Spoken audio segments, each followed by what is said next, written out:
Está no ar. Gente que Fala, o melhor programa de debates do rádio brasileiro. Gente que Fala tem texto e direção geral do jornalista Fausto Camunho. Gente que Fala reúne de segunda a sexta-feira formadores de opinião para discutir as principais notícias do dia. Gente que Fala tem o selo de qualidade APCOM. Olá, olá, boa tarde. O programa Gente que Fala está começando pela Rádio 365, a sua rádio de todos os dias. Estamos também com transmissão pela UlTV, a TV da internet e pelas redes sociais, nosso Instagram, Facebook, nosso canal no YouTube, tudo à sua disposição para você acompanhar essa nossa jornada de hoje. Até 13h a gente quer você aí curtindo, comentando, compartilhando a transmissão do programa Gente que Fala. É início de semana, é segunda-feira, vamos começar aqui com saúde, com empenho e muita dedicação. Eu sou o Mauro Friesman, hoje é feriado de 1º de maio, Dia do Trabalhador, e uma conversa bastante especial hoje com o advogado Dr. Fernando Barbosa Dias, ele é sócio do escritório Barbosa Dias Advogados. Tudo bem, doutor Fernando? Muito bem, muito boa tarde e bem-vindo aqui ao programa Gente que Fala. Tudo bem? Tudo bem, e você, Mauro? Espero que também esteja tudo bem contigo. Um abraço a todos os trabalhadores, uma boa tarde aos nossos ouvintes e muito feliz de estar aqui de novo com você. Muito obrigado pela presença. Como eu destaquei aqui, hoje feriado de 1º de maio, um feriado universal, Dia do Trabalho, Dia do Trabalhador. A gente precisa fazer uma reflexão inicialmente, né, doutor Fernando, a respeito disso. Afinal, o contingente de trabalhadores, muita gente parada no Brasil por falta de oportunidade. Por outro lado, aqueles que estão trabalhando, muitos com perdas salariais, em razão aí de todo o processo que a gente acompanhou nos últimos anos, inflação, pandemia. Qual é a reflexão que a gente pode fazer neste 1º de maio, Dia do Trabalhador? Mauro, acho que o diagnóstico atual não é um diagnóstico favorável, não é um diagnóstico positivo, muito pelo contrário, existe uma estagnação da economia brasileira, a perspectiva do crescimento do PIB é abaixo de 1%, salvo engano, pelas últimas estimativas, e isso evidentemente afeta o mercado de trabalho e afeta todos os novos trabalhadores que a gente tem nós temos no nosso estado. O Dia do Trabalho é comemorado mundialmente, em âmbito nacional e até em âmbito internacional. Penso que um dos grandes, vamos falar agora, se o diagnóstico não é positivo, vamos falar dos desafios.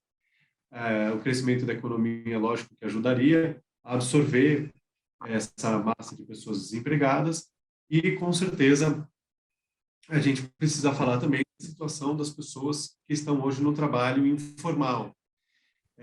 O trabalho informal hoje é muito significativo na economia brasileira e ele não abrange apenas pessoas que não são simplesmente autônomas, que vivem dessa forma, né, tiram o seu sustento de um trabalho assim.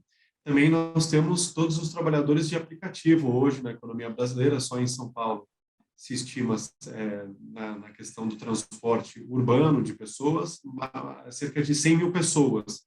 É um número muito relevante, é um número alto de pessoas, de trabalhadores da nossa população economicamente ativa, que acabam não contribuindo pelo menos não ao recolhimento da empresa, não acabam contribuindo com a previdência social. Isso, pensado no Dia do Trabalhador, pensado que todo trabalhador deveria poder se aposentar, lógico que acaba tendo um reflexo muito grande na nossa previdência. E é mais um desafio que nós temos que pensar para o nosso futuro. O trabalho é um dia de comemoração e também uma reflexão para o futuro da massa de pessoas que trabalham e que contribuem com a economia nacional e mundial. A gente tem que comemorar, evidentemente, a tecnologia, né, porque ela vem para nos ajudar na facilitação dos processos, mas ela também é responsável pela tomada de muitos empregos, né, que deixaram de existir em razão dela, em razão das facilidades que ela propriamente trouxe, né? Também há uma necessidade dessa reflexão. Sim, sem dúvida. A tecnologia é curioso, né? Não conheço nenhum dado sobre isso, ao mesmo tempo que ela tira alguns empregos, e agora a gente tem inteligência artificial com uma ameaça a empregos, enfim. Não sei se é até a melhor forma da gente ver como uma ameaça, mas com comentários generalizados que alguns empregos podem deixar de existir e etc. Ela também cria outros empregos por outro lado, né? Se a gente pensar na massa de pessoas empregadas pelo Facebook, Google, Amazon e etc., existe uma massa de trabalhadores significativa que trabalha nessas grandes empresas. Tem discussões, eu não sei se até os nossos ouvintes já viram, mas tem um filme muito bom sobre os trabalhadores da Amazon nos Estados Unidos, né, que trabalham nesses centros de distribuição. Acho que, se não me engano, até ganhou o Oscar o filme. O filme é excelente. Então, há uma perda de empregos, há uma outra massa de empregos que são criados. O saldo, eu não sei dizer onde fica. Você acha que se a gente fosse chutar, talvez fosse negativo, em menos trabalhadores. No caso de aplicativos de transporte urbano, é muito positivo se a gente for pensar. 100 mil pessoas trabalhando para transporte urbano só em transporte de pessoas, sem contar as pessoas todas no transporte de coisas, alimentos e coisas em geral, é muito mais gente ainda. Mas tem toda uma discussão se isso é um emprego, se é um trabalho autônomo e se não há uma precarização da relação de trabalho. Essa é uma discussão que o mundo enfrenta, não é o Brasil. O Brasil, infelizmente, está um pouco atrasado nisso. A gente vê notícias na Califórnia, se não me engano, também, ou em outros lugares, que pelo menos a pessoa tem um direito a férias, remunerado ou não, sem perder a colocação dela, ou com uma remuneração na metade dos ganhos. Enfim, alguma coisa, algum meio termo se tem que chegar. Se não é uma carteira de trabalho, alguma providência e previdência tem que ser feita em favor desses trabalhadores, com certeza. Para encerrar essa nossa reflexão sobre o Dia do Trabalho, encerrar esse tópico e partir para outros assuntos aqui, essa questão que a gente sacou agora, né? Tem muitos empregos que desapareceram por conta da tecnologia. Por outro lado, né, a tecnologia permitiu a criação de empregos que a gente nunca imaginou que eles apareceriam por aqui. Mas no caso do Brasil, o saldo certamente é negativo, né?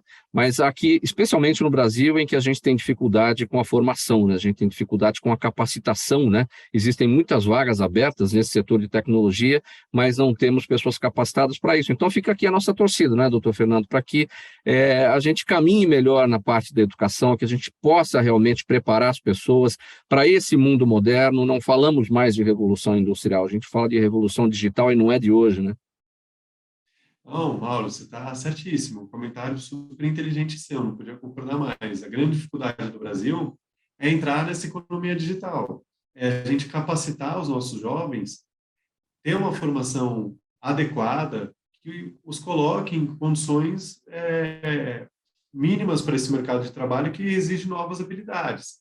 Quando a gente vê, né, Mauro, as vagas do futuro, daí você vê analista de dados, analista daquilo, e você vê assim, são profissões que não tinham há cerca de 5, 6 anos atrás.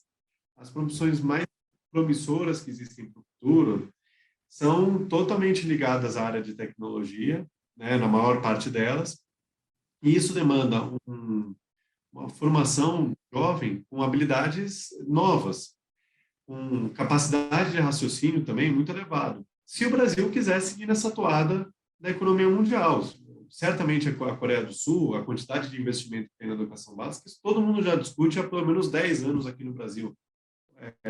E talvez a China invista, o que os países europeus investem, é indiscutivelmente uma quantia substancial e planejada. A nossa educação básica do Estado, que acaba tendo uma massa de alunos muito grande, também para diminuir nossa desigualdade, precisa estar atenta a isso, né? Os nossos gestores públicos precisam estar muito, muito atentos a isso, ao que é o desafio mundial de formação do jovem para o mercado de trabalho em constante evolução e mudança. Muito bem, o programa Gente que Fala prossegue por aqui, edição de segunda-feira pela Rádio 365, a sua rádio de todos os dias, também pela UTV, a TV da internet e nossas redes sociais, Instagram, Facebook e canal do YouTube. Hoje, 1º de maio, feriado universal, Dia do Trabalho, Dia do Trabalhador, e a gente vai mudar aqui o nosso assunto para falar sobre o seguinte: a Câmara dos Deputados aprovou na semana passada, por 238 votos favoráveis e 192 contrários, a urgência ao projeto de lei número 2630 de 2020, é o PL das fake news, projeto de lei das fake news, que pretende estabelecer regras para as redes sociais contra a disseminação das desinformações ou informações falsas, né, e também mensagens de ódio. E com isso, o mérito do projeto de lei pode ser votado em plenário sem precisar passar pelas comissões da Câmara, o que deve acontecer amanhã, essa votação no plenário amanhã, dia 2 de maio. Doutor Fernando, para repercutir primeiro, acho que dá para a gente falar de polarização também nesse tema, né? Porque, olha, 238 votos favoráveis com 192 contrários pela urgência dessa matéria, para que ela possa ser votada no plenário sem discussão na Câmara, demonstra o grau de divisão que a gente tem em relação ao que é fake news, né? Mauro, você está certíssimo mais uma vez. Você chega a se recordar de uma outra votação tão dividida assim? Não. Lembra de alguma assim? Recente, não. Eu também não lembro. É uma tão dividida. Dada a polarização em relação a outros temas, mesmo assim, né? Não chega a ser um placar. Não está muito próximo aqui, mas tem um aperto aqui de placar, né? E não dá nem para dizer, bater no martelo, que essa é uma pauta necessariamente do governo.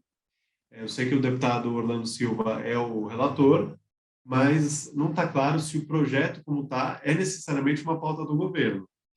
Também não vi nenhuma manifestação do governo, pública, do que eu pesquisei, dizendo se apoia ou não o texto como está. Então, a gente viu cobranças, sim, sobre esse tema, que precisa ter uma regulamentação, mas, assim, uma defesa pública do texto como está, ou de qual é o texto que tem que ser votado, eu não vi. Agora, se teve toda essa divergência sobre a aprovação de um regime de urgência, o que diremos da votação em si? Sim. Uma coisa é votar a favor do regime de urgência para ter a votação do projeto. Agora, como é que vai ser a votação de um tema tão polêmico como esse em regime de urgência, Mauro? Como é que a gente pode confiar, como é que a gente pode esperar dos deputados num tema tão difícil como esse, a propensão para reflexão para esse assunto? É difícil acreditar que isso será possível, não é, Mauro? Agora, a divisão, essa polêmica, é justamente em torno do próprio conceito de fake news, aqueles que entendem que fake news é desinformação, que fake news é aquilo que vai trazer prejuízo a alguém, e aqueles que entendem que fake news é liberdade de expressão e que, uma vez liberdade de expressão, eu posso dizer o que eu quero, né? Ou seja, ainda há essa necessidade, acho que para aprovação até desse projeto, para que se estabeleça exatamente o que é fake news.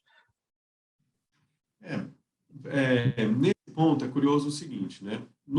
Esse projeto que está para votação, que é o projeto de lei 2630 de 2020, ele não começou na Câmara, que também é algo que, assim, a gente que está aqui, longe de Brasília, que não recebe tantas notícias, e a gente mal discute também, né, Mauro, projetos de lei aqui na nossa Assembleia. O Congresso Nacional são 2 casas, então tem 2 casas legislativas. Aqui na nossa Assembleia, que é só uma, seria talvez até mais fácil a gente discutir os projetos de leis daqui, a gente mal discute os daqui, os de lá que são mais complexos, então é mais difícil ainda de entender. Mas esse projeto de lei, ele não começou na Câmara dos Deputados. É importante que a gente primeiro tenha isso em mente. Não começou. Ele começou no Senado e começou antes de 2020. A autoria desse projeto é do Alessandro Vieira, né, senador do Alessandro Vieira, que tinha até um gabinete em conjunto com a Tabata Amaral e acho que o Felipe Rigoni, mais um deputado, salvo engano.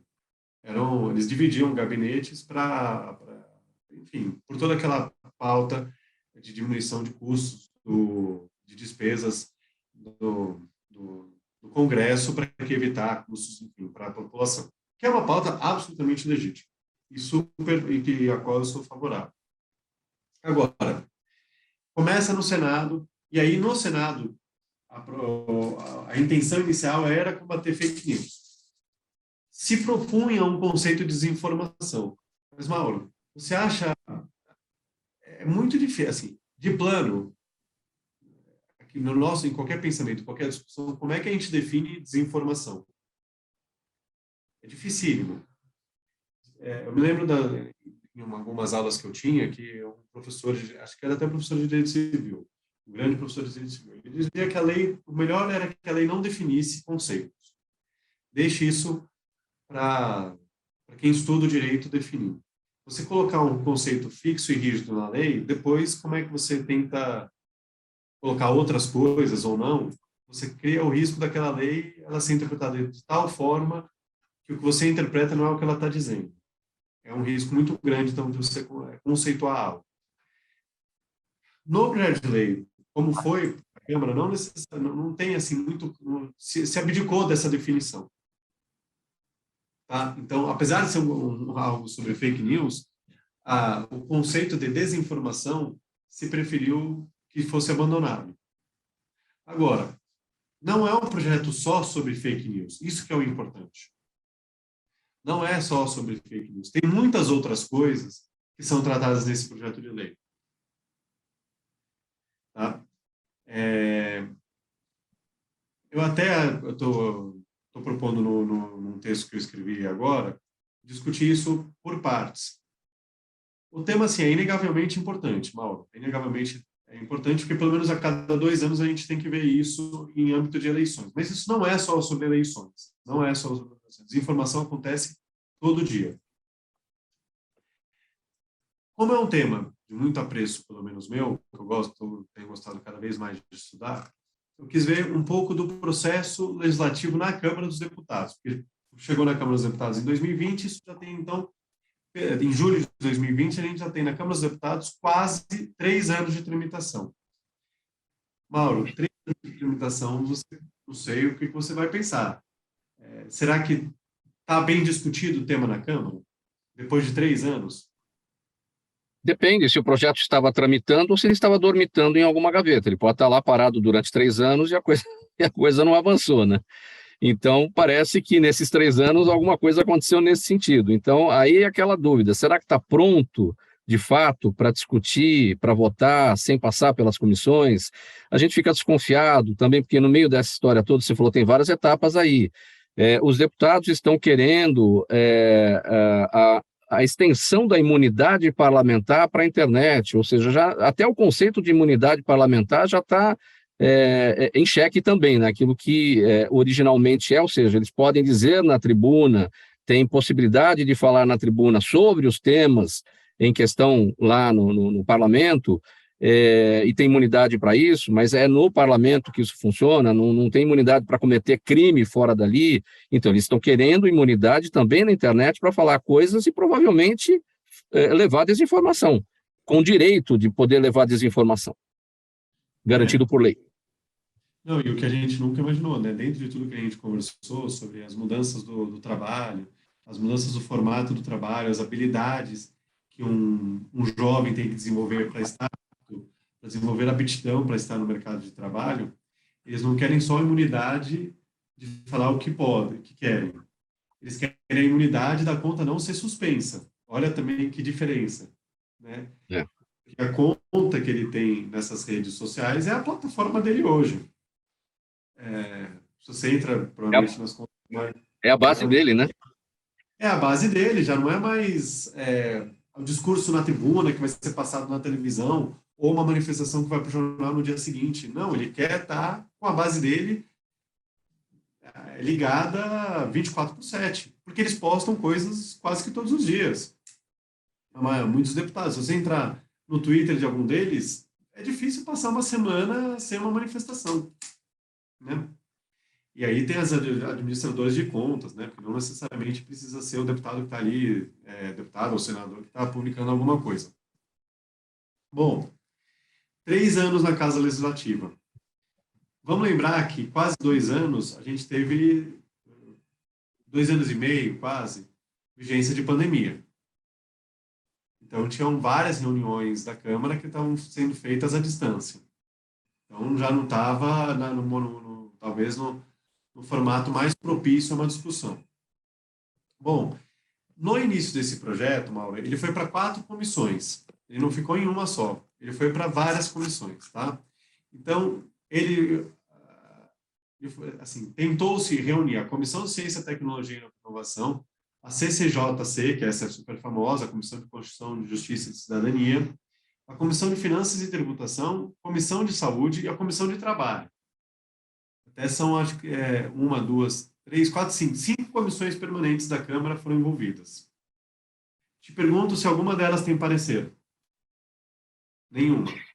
Nem a própria CCJ, que é a comissão responsável pela análise da constitucionalidade da matéria. Ou seja, se ela é constitucional ou não, também não há parecer.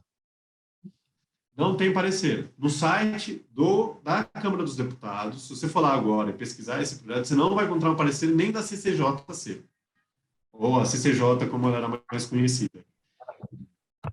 Ele tramitou mais a Comissão de Ciência, Tecnologia e Inovação e também não tem parecer deles. E aí, assim, o cidadão que vai lá e quer estudar o tema, ele não vai encontrar. E acho que isso é muito importante para fins da transparência do processo legislativo, Mauro. A gente está falando de um tema que vai pegar todo mundo, porque é muito difícil alguém não ter uma rede social. Eu tenho uma conta no Facebook, por exemplo, mas eu não uso. Mas eu tenho uma conta no LinkedIn. Que hoje, não sei se você, Mauro, tem. Se eu não te adicionei ainda no LinkedIn, eu vou te adicionar, desculpa. Mas, eu estou lá. Tá lá. Então, também vou te adicionar. Desculpe não ter te adicionado ainda. Todo mundo tem alguma conta em alguma plataforma digital. É difícil alguém que não tem em alguma rede. Você pode até não ser ativo, mas a conta você tem. Bom, então começou nessa comissão. Lá para 2021, depois de ter tido sugestão de audiência pública, tiveram 2 requerimentos por audiências públicas, um que foi feito em conjunto pela Luísa Erundina e pelo Rui Costa, do PT, um parecer muito bem feito, destacando mudanças que foram feitas no Senado antes de chegar na Câmara dos Deputados. E depois um outro parecer também por uma audiência pública que foi feita pelo deputado Paulo Ganimi, do Novo, do Rio de Janeiro. Quer dizer, você vê, olha, é um cara do Novo e deputados do PT e pessoal pedindo uma audiência pública. É o que eu disse, é um tema que interessa a Câmara inteira, independente do governo falar o que ele quer ou o que ele não quer. Teve uma audiência pública em 21 de junho de 2021. Chegou em julho de 2020, praticamente não aconteceu nada durante um ano. Em julho de 2021 tem uma audiência pública. Junho. Não achei vídeo dessa audiência pública, não achei transcrição dessa audiência pública. Aliás, estava muito interessado em vê-lo. Não achei. Se algum ouvinte nosso tiver, vou agradecer muito de recebê-lo. Lá para julho, agosto, alguém tem a ideia de falar, olha, em comissão isso não vai tramitar, precisa de um grupo de trabalho específico sobre o tema. E aí começa aquela dificuldade para o cidadão que quer acompanhar o tramitado projeto de lei, porque sai das comissões, vai para um grupo de trabalho que a Câmara não tem site específico sobre o grupo de trabalho. Então você tem que ficar caçando vídeo na internet para entender o que está acontecendo, ou outras fontes que tem ali. No grupo de trabalho, ele tramita até mais ou menos o final do ano, tá?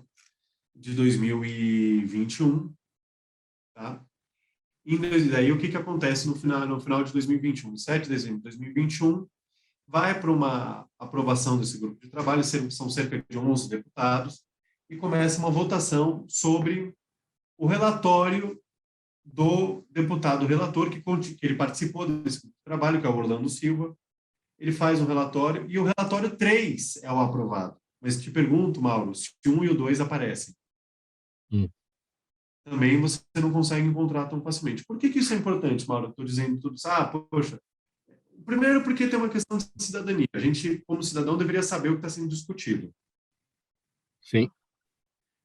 Porque se você sabe o que está sendo discutido, você consegue pelo menos acompanhar a evolução das ideias que estão sendo discutidas na Câmara.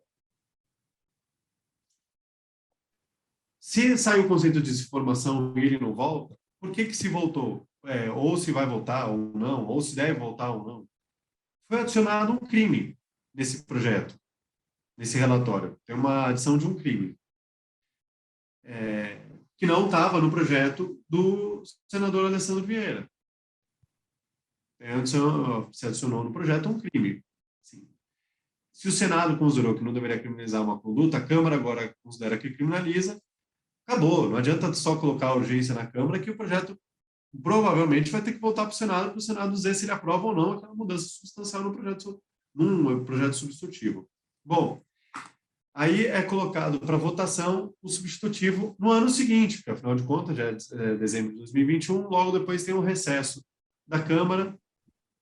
Eles voltam com o projeto, com a tramitação desse projeto. No ano seguinte, o deputado Orlando Silva, em 30 de março, protocola um requerimento de urgência, tá, para o presidente da Câmara e é aprovado. Então, Mauro, não é nem o primeiro requerimento de urgência que é aprovado, tá?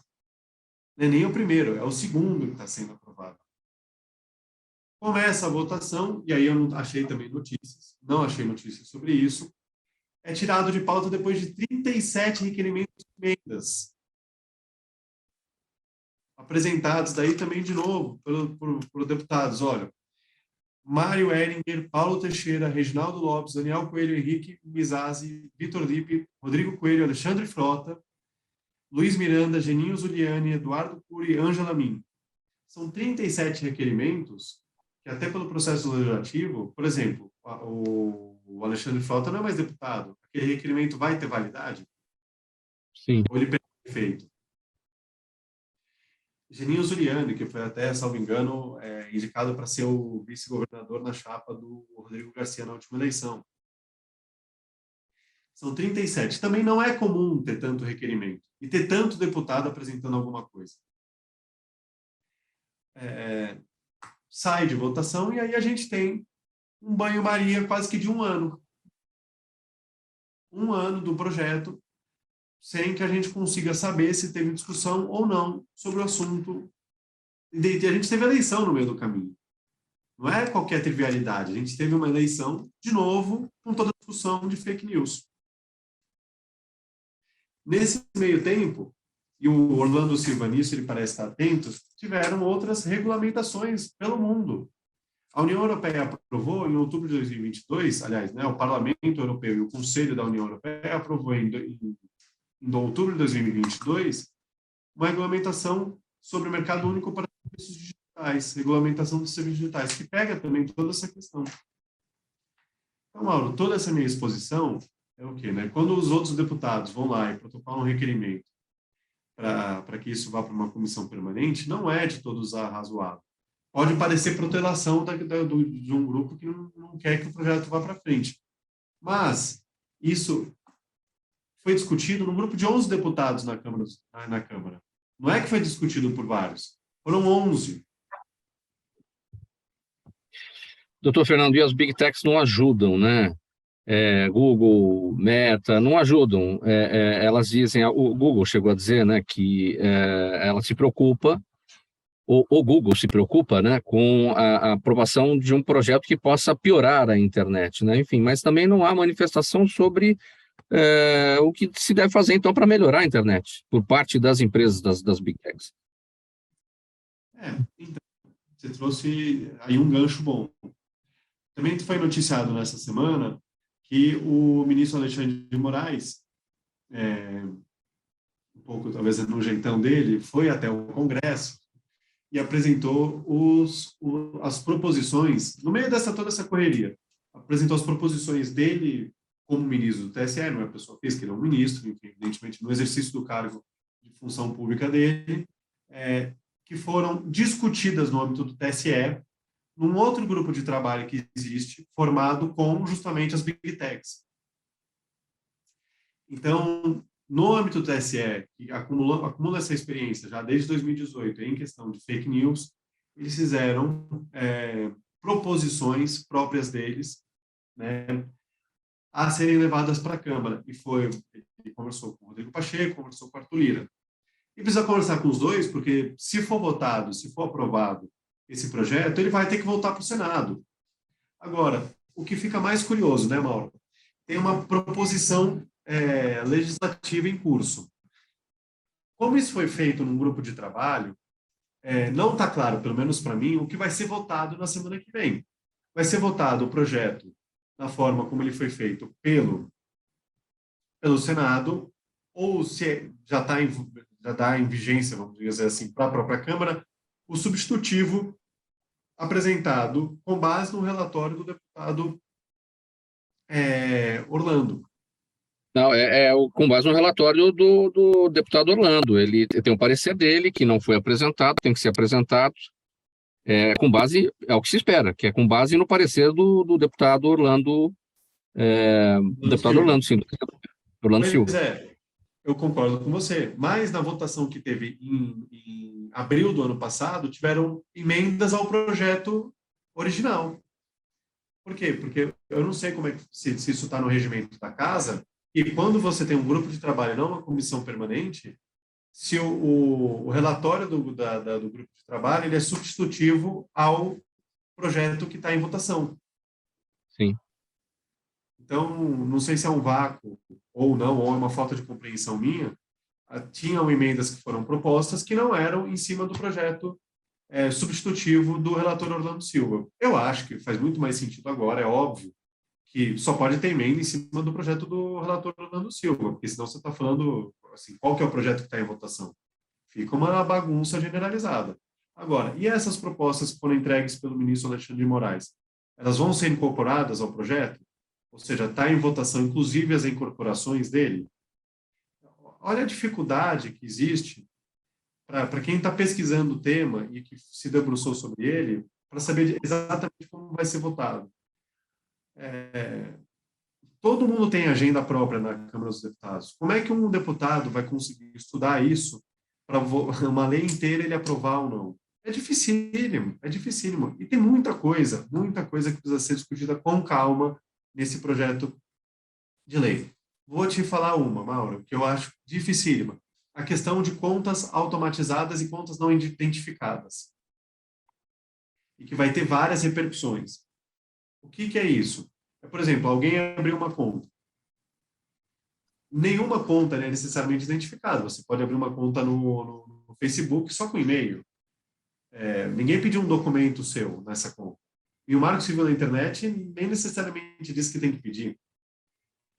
Essa conta pode ter uma vida de 5, 6 anos, quantos anos for, está lá dentro da plataforma, e a plataforma nunca saber se realmente existe uma pessoa por fora, se é uma conta automatizada. O projeto quer fazer com que, se tiver uma denúncia, ou se tiver qualquer outra auditoria, ou algumas hipóteses, que a plataforma possa pedir os dados da pessoa, para ver se aquela é uma conta de uma pessoa de verdade. Daí, tem uma corrente que fala, peraí, se a plataforma pedir a identificação da pessoa, pedir RG e CPF, isso é rastreamento em massa. Porque deve ter seus dados. Como é que daí a plataforma trata os seus dados?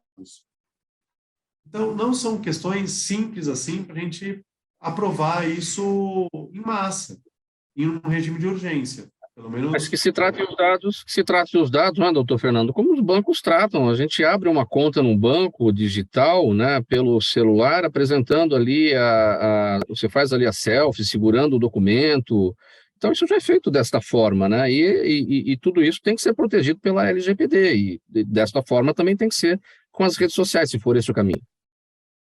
Com certeza, com certeza. É que existe toda uma discussão sobre o anonimato na internet. Se isso também pode existir ou se não pode existir, ou em que medida pode existir. São manifestações e posições diferentes que existem, né? Não estou dizendo que eu sou filiado a uma ou a outra. Só estou dizendo que o tema tem várias compartimentações e camadas de pensamento, que são difíceis de se definir isso legalmente, só, né? É um projeto de lei muito importante, assim, esse tema está sendo discutido mundialmente, e como vai ser votado dessa forma em regime de urgência, é dificílimo, né? Ou seja, carece mesmo de discussão e não deve ser neste ritmo de urgência. Essa é a conclusão que a gente tira dessa análise. Ou se é questão de urgência, se a gente precisa disso rapidamente, porque se percebeu que isso é utilizado por grupos que disseminam falsa informação ou disseminam ódio, isso de fato é amplamente noticiado. Se precisamos urgentemente disso, que até os meios de comunicação façam esse dever cívico de mostrar para a população todas as nuances e diferença e antagonismos que existem nas posições que estão sendo discutidas nesse projeto. Acho que esse é o ponto. Olha, doutor Fernando, vamos mudar o nosso assunto agora, passar para outro tema aqui no programa Gente que Fala, edição de segunda-feira, hoje 1º de maio, Dia do Trabalhador. Você está aqui pela Rádio 365, a sua rádio de todos os dias, transmissão também pela UTV, a TV da internet, e pelas nossas redes sociais, Instagram, Facebook e o canal do YouTube. Doutor Fernando, o presidente do Congresso Nacional, presidente do Senado, Rodrigo Pacheco, leu na quarta-feira da semana passada o requerimento para a abertura da Comissão Parlamentar Mista de Inquérito para investigação das invasões e depredações de prédios públicos ocorridas no dia 8 de janeiro. É a chamada CPMI dos atos golpistas. O colegiado será formado por 16 deputados e 16 senadores. A gente tem mais uma familiaridade com CPI, né? Aquela que é feita por uma casa ou outra. A gente tem alguns exemplos de CPMI, que é esse trabalho com 2 colegiados das 2 casas, o Senado e a Câmara dos Deputados. Como é que funciona? Qual que é o regramento para... A gente viu aqui que até este ponto houve uma boa briga ali, né, entre Arthur Lira e Rodrigo Pacheco em relação à composição, porque o que a gente vê agora, 16 deputados e 16 senadores, está desproporcional para a Câmara, né? Tem muito menos deputados ali em relação à proporção total, né, de deputados do que para o Senado Federal. Sim, com certeza tem essa desproporção, e a dúvida que existe é como é que isso vai impactar nos trabalhos, né? Qual que é, talvez até nos objetivos do trabalho, os limites do trabalho, tudo isso vai ter uma repercussão quando eles começarem. Sempre, qualquer CPI, a gente vê que sempre é acomodado, vamos dizer, um pouco da oposição, um pouco da base governista. Então, a grande dúvida é como é que isso vai ser realizado. Aí, CPMI ou CPI, eu acho que sempre vale aquela máxima, né? Todo mundo sabe como começa, ninguém sabe como termina. A história é que a maioria das CPIs passaram sem até o grande público saber. Já teve muito mais CPI e CPMI do que a gente se lembra. Mas essa o que o governo não quer é que isso vire um teste para o governo. Com certeza o governo não quer isso. Que ela apure o que tem que apurar e que deixe o governo trabalhar. Em que medida a CPMI pode virar ali um palco de guerra, de narrativas, e até no sentido de criar cortina, de lado a lado, hein? De criar cortina de fumaça em relação a tudo que aconteceu em Brasília no dia 8 de janeiro? Vai depender um pouco de quem são os deputados e senadores que lá estão. O que a gente viu, né, Mauro? Não sei se você se recorda agora desse último, da convocação do Flávio Dino na Câmara, salvo engano. Você se recorda disso? Sim. Que teve um coro de fujão, qualquer coisa assim. Quer dizer, baixo nível total. Parecia a quinta série. Então, o que a gente espera é que o nível seja mais alto que esse. O nível sendo mais alto que esse, as discussões serem mais de acordo com o decoro que a função parlamentar exige. É difícil pedir isso porque sempre a gente acaba vendo desvios e maledicências, mas se espera que pelo menos os trabalhos num assunto tão importante como esse, tão sensível, que eu, pessoalmente, como brasileiro, fiquei envergonhado quando aconteceu, eles tenham mais dignidade no tratamento do assunto e na apuração do assunto. Eu fiz esse questionamento, doutor Fernando, sobre em que medida esse trabalho da CPMI pode até se tornar uma cortina de fumaça de lado a lado em relação aos esclarecimentos que precisam ser feitos, porque muitas vezes a gente vê essas comissões parlamentares de inquérito servirem mesmo como palco, porque geralmente os assuntos tratados dentro de CPI já estão sendo investigados por outros órgãos específicos. O que aconteceu em 8 de janeiro está sob investigação do Supremo Tribunal Federal. Então, o porquê de uma CPI para virar um palco político ou até para poder esconder coisas que aconteceram? Vamos lembrar, né, nesse ponto da cortina de fumaça, a CPMI também, acho que foi CPMI, teve dos Correios, daí virou para mensalão, então vai um pouco nisso, né? Quando não é cortina de fumaça, a gente não sabe como termina. De fato, quando você diz que tem já os trabalhos dos órgãos de investigação, você está certíssimo. Eu fiz uma pesquisa. Você faz, não sei se você está atualizado nesse número, hein, Mauro? Você está acertando tudo hoje, mas esse número eu não sei se você acertaria. Quantos denunciados tem já pelas pessoas que viraram, ou seja, que tem uma denúncia contra elas, uma ação contra elas, nos atos de 8 de janeiro? Você saberia dizer? Tinham 1.390 presos, inicialmente eram 100 denunciados, entre incitadores e os executores, estavam de fora os autores intelectuais disso tudo. E aí depois acho que apareceu um grupo de mais 100, não sei em que pé que ficou esse segundo grupo, mas inicialmente 100. O que é curioso acho que ninguém consegue saber direito assim, tanta notícia 100, 39, 55, e aí ainda ficou uma coisa confusa, mas pela última notícia que eu encontrei de 4 de abril, que é quando acabaram as denúncias, foram justamente esse número de presos foram denunciados, 1.390. 1.390 pessoas constam como denunciadas pela última notícia de 4 de abril, em que justamente nessa data foram protocoladas mais 203 denúncias. Tiveram levas de denúncias, justamente nesse tipo de grupo que você falou, em 2 grupos, entre os executores, que estavam nas praças dos 3 poderes, e os incitadores. Classificados como incitadores, que foram aqueles que foram presos, na verdade, no dia seguinte, quando estavam acampados ali em frente ao Exército, em Brasília. Seriam 239 executores, que estavam na Praça dos 3 Poderes, e 1.150 incitadores. É gente e processo para dar e vender. É muita coisa. É muita coisa. Então, se pensarmos que os órgãos de investigação já fizeram esse trabalho de denunciarem 1.390 pessoas, por que precisa de uma CPMI? Né? Por que precisa? Assim, já existem 1.390 ações penais, diferente até um pouco do que a gente falou no último programa, em que eu estive presente, que a gente discutindo aqui, acho que ficou até transparecendo para os ouvintes, que era uma denúncia com várias pessoas. Não, existem 1.390 denúncias, ao que constam, individualizadas para cada pessoa. Se a denúncia é genérica, se o texto vale para todo mundo, está sendo copiado e colado para cada um deles, são os 500.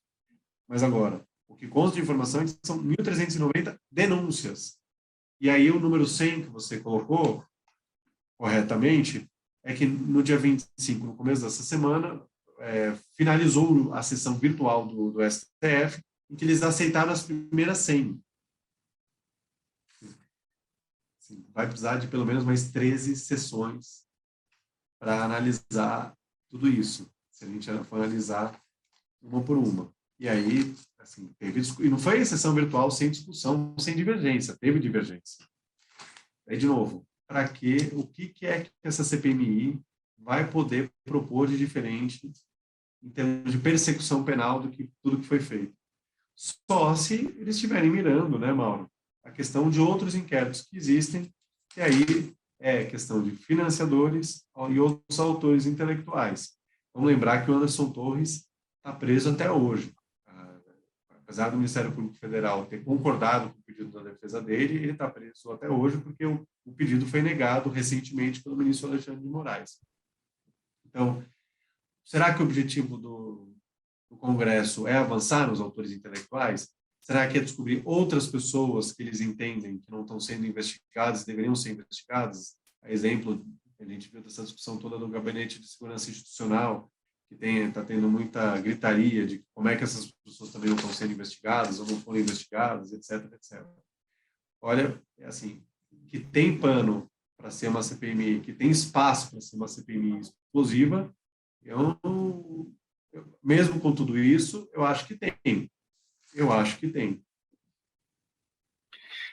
Doutor Fernando, certamente vai ter ali um palco de narrativas. Vamos pensar no seguinte: inicialmente, a intenção da CPMI era da base, era da oposição, né? E o governo não queria a criação da CPMI. O governo passou a topar a criação da CPMI quando surgiram as imagens divulgadas pela CNN Brasil do general, do ministro, né, do GSI, o Gabinete de Segurança Institucional, o G. Dias, quando surgiu a imagem dele, e aí os bolsonaristas tentaram inverter a situação, dizendo que o governo tinha responsabilidade no que aconteceu em 8 de janeiro. Ou seja, a princípio, para os bolsonaristas, aquilo lá era legal, era correto, porque eles eram patriotas, estavam lá em Brasília em defesa de alguma coisa, e aquilo era legal. A partir do momento que eles viraram a narrativa e deram a responsabilidade para o governo, dizendo que o governo teve participação porque o general, ministro do GSI, estava presente nas imagens, então aí já não é mais legal. Aquilo lá, então, é ato de infiltrados e aquilo lá já, enfim. Você vê como as coisas mudam? O que eu diria é que as versões mudam conforme as conveniências. São as narrativas. As narrativas, é isso mesmo. As narrativas mudam conforme as próprias conveniências dos grupos que as verbalizam. E os bolsonaristas aí, eu não tô colocando, não quero me colocar numa posição estabelecida que quem escute, não, fulano de tal ou tal posição. O que mostra um pouco a realidade é que eles mudam as narrativas conforme o tempo. E o tempo, de vez em quando, muda no dia. Quem está morando em São Paulo, de vez em quando está sentindo calor, frio e chove no mesmo dia. E os bolsonaristas mudam de narrativa 3 vezes no dia, sem nenhum problema.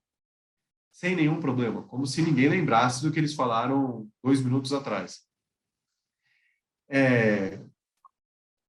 Em janeiro, parecia que alguns estavam defendendo. O próprio Bolsonaro teve que ir na Polícia Federal, que não é uma mera trivialidade. Um ex-presidente que ficou 3 meses fora do país, quase 4 meses fora do país. Sei lá eu, porque volta para o país, tem que ir para a Polícia Federal prestar depoimento. Não é uma mera trivialidade. Ele não foi lá como testemunha, ele foi lá como averiguado. Por quê? Porque ele postou um vídeo dando a entender, porque também ninguém nunca quer escrever que está pensando, só joga pensamentos ou joga imagens, dando a entender, pelo menos para quem pode entender, ou quem estava entendendo, como se ele apoiasse aquilo. Né? Aquela maluquice toda que a gente viu no 8 de janeiro. Agora ele diz que não, ele não apoiou nada. Estava sob efeito de remédio. Eu nunca vi, aliás, nem me lembro também de uma defesa. Eu não lembro de uma votação tão dividida e também não lembro de uma última defesa em um inquérito dizer isso. Não, eu estava sob efeito de remédio. Desculpe. Né? Qual é a diferença fundamental que a gente pode estabelecer, doutor Fernando, sobre uma investigação feita no âmbito de uma CPMI ou de uma CPI, Comissão Parlamentar de Inquérito, e a Polícia Federal? Porque a Polícia Federal investiga, tem as provas técnicas, apresenta para o Ministério Público, que oferece a denúncia, e ela pode ser aceita ou pode não ser aceita. A CPMI, ela para onde? Qual é o poder que ela tem a partir das provas que ela levanta em relação aos trabalhos que são feitos, para aquilo virar denúncia de fato? Vamos lá. Mesmo que a CPMI faça todo o trabalho de investigação dela e remeta isso para a Polícia Federal, ao receber, não necessariamente, e acho que a prática mostra isso, não necessariamente ela vai já dar aquele trabalho de investigação como encerrado e mandar o caso para o Ministério Público Federal para ele, eventualmente, oferecer uma denúncia. Vamos lembrar o caso da CPI da Covid que a gente teve, né? Não me recordo de denúncias que tenham sido feitas, mesmo depois de todo aquele trabalho de investigação.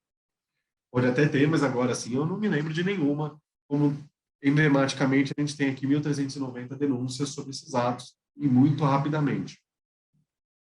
A diferença fundamental que eu vejo é, no inquérito policial você tem um órgão que sempre investiga, que a função dele, a missão dele é investigar infrações penais, é a Polícia Judiciária Estadual, Polícia Judiciária Federal. O delegado de Polícia Federal ele pode pedir algumas diligências quando existe quebra de invasão, quebra da intimidade, da privacidade, ele pode pedir essas diligências ao Judiciário, um respaldo ou não do Ministério Público Federal, que também pode pedir isso diretamente. Na CPI ou CPMI, algumas diligências que demandam a quebra da privacidade ou da intimidade dos investigados podem ser determinadas diretamente por eles, como a quebra do sigilo bancário. Tá? Mas não é a regra. A regra da CPMI é trabalhar com investigação documental, de documentos já produzidos que sejam públicos, e eles podem pedir documentos para serem apresentados, e depoimentos de pessoas. É muito mais uma investigação com potencialidade de responsabilização política e tirada de poder político, minar o poder político do governo, do que qualquer outra coisa. É difícil a gente pensar numa CPI ou CPMI que não tenha sido feita pensando ou que tivesse por alvo, de certa forma, minar o campo de atuação, ou o campo de liberdade, ou o campo de trânsito do governo que esteja lá. Como a polarização ainda está muito viva no país, quem não é mais governo pode estar sendo alvo da CPMI, né? O que também não é tão típico assim das CPIs e CPMIs. Então, essa CPI e CPMI acabar trazendo elementos contrários aos bolsonaristas, até aos deputados que existem, que hoje são bolsonaristas, ou deputados e políticos de estados que ainda tenham bases bolsonaristas, também podem acabar sendo atingidos por isso tudo. Como eu disse, CPI e CPMI, todo mundo sabe como começa. Como termina, ninguém sabe. Vamos ter que acompanhar como tudo isso vai se desenrolar. São 6 meses de trabalho. Eu, particularmente, penso que teve um ponto aí que para mim, não fechou, que é o seguinte: para você estabelecer uma CPI, a primeira coisa, uma das primeiras coisas que precisam ser levadas em consideração é que a CPI é um instrumento de minoria, e ela não foi pedida pela minoria, ela foi pedida pela base do governo, que é a maioria, né, tanto na Câmara quanto no Senado. Então, esse ponto já não foi respeitado. Então, eu já vejo aí que algo, né, não ficou certo aí no andamento para depois ser feita a criação e a implantação e implementação disso tudo. Né? Não sei qual é o seu entendimento a respeito desse ponto. Acho que conjuga com o que eu acabei de dizer. Ela pode ser que o objetivo dela seja continuar atacando a base bolsonarista. Né? Se foi aprovado por parlamentares que hoje são governo, o que será que eles vão querer atacar mais? O governo ou o antigo governo? Sim. Doutor Fernando Barbosa Dias, a gente está nessa conversa aqui no programa Gente que Fala, edição de segunda-feira, feriado de 1º de maio, Dia do Trabalhador, pela Rádio 365, a sua rádio de todos os dias, também pela UTV, a TV da internet e pelas nossas redes sociais. Doutor Fernando, a gente tem poucos minutos aqui, já chegando no encerramento, eu vou aproveitar para a gente tratar bem rapidinho. Temos 6 minutos para essa conversa aqui, para falar da lei anticorrupção, que vai completar 10 anos de existência, de publicação, no mês de agosto. A gente está se antecipando a essa conversa aqui. Foi a partir dessa lei que pessoas jurídicas passaram a ser responsabilizadas civil e administrativamente pela prática de atos contra a administração pública. Dá para fazer um balanço, nesse pequeno tempo que a gente tem, sobre esses 10 anos em relação à lei anticorrupção? Você, doutor Fernando, que atuou como pesquisador a respeito na França, né, a lei anticorrupção, sobre a lei anticorrupção da França, na universidade, para a Universidade de Virgínia, enfim, como é que a gente pode fazer esse balanço bem brevemente? No Brasil, essa lei é um avanço enorme, simplesmente enorme. O ponto principal dela é a responsabilização das pessoas jurídicas, como você disse, por atos de corrupção ou por atos enquadrados na própria lei. Né? Tem uma definição de atos e tudo lá. O ponto que eu vejo principal de aplicação dessa lei, a curiosidade máxima é que ela foi, se não me engano, foi aprovada durante o governo Dilma, em 2023, 2013 e 2014, e a Lava Jato pega ritmo, pega força, e a lei, enfim, era super atual para aquele momento, e não se sabia direito como aplicar e quem aplicaria. O que é difícil da lei é que ela divide ou dá atribuição para vários órgãos poderem aplicar sanções por atos de corrupção praticados por pessoas jurídicas. Então, isso acabou dando espaço para, por exemplo, a CGU, a própria Petrobras, foi alvo de atos de corrupção, a AGU, o TCU, quem fosse, poder instaurar um procedimento de apuração de ato de corrupção contra a própria instituição. A corrupção, vamos lembrar, corrupção ativa, corrupção passiva. Então, talvez no balanço da lei, que é extremamente positiva, as penalidades são extremamente severas e têm um caráter, têm a potencialidade dissuativa para esses atos de corrupção. O principal ponto da lei, que ainda está, não em discussão, mas carente de uma melhor organização institucional, é como e quem deve aplicar. Várias instituições podendo trabalhar em conjunto traz uma dificuldade de segurança jurídica para as pessoas jurídicas, porque vamos lembrar que na própria lei é possível o acordo, a questão do acordo, né, em que ela revela informações em troca de uma menor penalidade. Só que isso a empresa pode estar negociando com um órgão e o outro órgão depois instala um procedimento sobre aquele mesmo fato. Isso diminui muito o interesse e a segurança dessas empresas em procurarem esses acordos e contribuir, consequentemente, com um ambiente mais ético e transparente nas relações com a administração pública direta ou indireta. Doutor Fernando, o nosso tempo aqui esgotado, a sua despedida aqui para a gente encerrar essa edição do programa Gente que Fala de hoje, bem breve. Minha despedida vai para todos os ouvintes, que eu espero que vários estejam ainda conosco aqui, ou aqueles que chegaram no meio do caminho, muito obrigado pela audiência. Um feliz Dia do Trabalho, espero que todos tenham um bom feriado, tenham tido a chance de descansar um pouco. Aqueles que, mesmo no Dia do Trabalho, tiveram que trabalhar, meu saudoso abraço igualmente. Então, ponto final nessa edição do programa Gente que Fala de hoje, segunda-feira, feriado, Dia Internacional do Trabalho. Um agradecimento aqui ao advogado Dr. Fernando Barbosa Dias, ele é sócio do escritório Barbosa Dias Advogados, nessa conversa com a gente hoje, nessa transmissão pela Rádio 365, a sua rádio de todos os dias, também pela AltV, a TV da internet, e pelas nossas redes sociais. O programa Gente que Fala é realização da ABCom, apresentação minha, Mauro Friesman, pauta e redação do Pedro Schiavon, Zenilda Salvato, nossa diretora de produção, jornalista Fausto Camunha, nosso diretor-geral, e você aí do outro lado, espectador, você ouvinte, a razão da nossa presença aqui todos os dias.